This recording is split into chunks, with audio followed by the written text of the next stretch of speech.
House है ना। हाय जाओ घर पे बात करेंगे, चलो। हम नहीं जाएंगे। अरे इनको भी तो पता चलना चाहिए कि हमारे घर के हालात क्या है। अरे इनके 2-4 दिन तनख्वाह लेट देने से हमारे ऊपर क्या बीतती है। मकान मालिक आके हमें इतना सुना जाता है, हमारे बच्चे को स्कूल से निकाल दिया जाता है। किसकी वजह से? सिर्फ और सिर्फ इनकी वजह से। और इनको तो कोई फर्क ही नहीं पड़ता।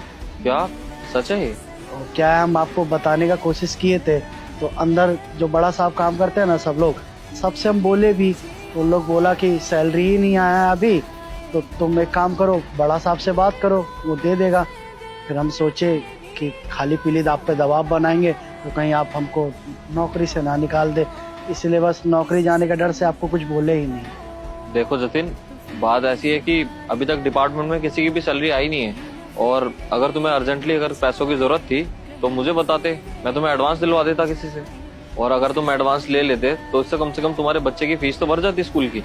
ऐसी हरकतें क्यों कर रहे हो? एडवांस ले लो किसी से, कम किसी को बताना तो चाहिए था ना पूरे डिपार्टमेंट में। अरे जतिन, तुम चाहते क्या हो? तुम्हारा बच्चा भी यहाँ पे आके नौकरी करे, वो सही तो कह रही है। अरे तुम्हारे बच्चे का भविष्य के बारे में तो सोच रही है वो। अगर स्कूल की फीस नहीं भरेगी और वो स्कूल नहीं जाएगा तो कल को तुम्हारी तरह ही किसी गेट पर खड़ा होकर चौकीदारी करेगा। बहुत गलत बात लगी मुझे तुम्हारी। अरे मुझे बता देते तो मैं ही दे देता तुम्हें एडवांस। बताओ कितने रुपए चाहिए? अरे नहीं साहब, रहने दीजिए, आप अपना तरफ से पैसे काहे ला दे रहे हैं? तुम चुप रहो। बताइए अब कितने पैसे की जरूरत है? 1500 रुपए। हमारे बच्चे की फीस 1500 रुपए ही जाती है। 1500? ये लो, ये पूरे 5000 रुपए, ये रख लो। और तो नहीं चाहिए ना? नहीं, काफी है।